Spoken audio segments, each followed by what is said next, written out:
que vamos hasta el final. Con la última fuerza que tengamos. বিশ্বকাপের final ম্যাচে কেন নামানো হয়নি লাউতারা মার্টিনেজকে? কোটি কোটি আর্জেন্টিনা সমর্থকদের মনে এখন একটাই প্রশ্ন।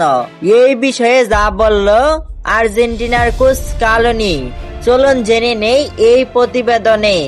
আর্জেন্টিনা ও স্পেনের মধ্যকার ফাইনাল ম্যাচে যখন আর্জেন্টিনা কোনোভাবেই স্পেনের সামনে টিকে থাকতে পারছিল না, তখন কোটি কোটি আর্জেন্টিনা সমর্থকদের একটাই আশা ছিল, সেটা হচ্ছে লাউতারা মার্টিনেজ। বিগত ম্যাচগুলোতে আমরা দেখেছি যখনই আর্জেন্টিনার লাউতারা মার্টিনেজ মাঠে নামে তখন কিন্তু সকল প্লেয়াররা ভালো খেলে, এমনকি আর্জেন্টিনা কামব্যাক করে। ফাইনাল ম্যাচেও কিন্তু আর্জেন্টিনার সকল সমর্থকরা আশায় ছিল লাউতারা মার্টিনেজ মাঠে নামবে এবং আর্জেন্টিনা কামব্যাক করবে।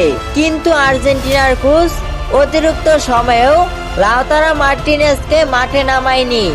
এ বিষয়ে আর্জেন্টিনার কোচ বলে, খেলা শুরুর পর থেকে স্পেন যেভাবে আক্রমণে যাচ্ছিল তখন আমাদের রক্ষণভাগকে শক্তিশালী করার প্রয়োজন ছিল, এমনকি যাতে করে আর্জেন্টিনা কাউন্টার অ্যাটাকে যেতে পারে সেই দিকটাও আমরা খেয়াল রাখছিলাম।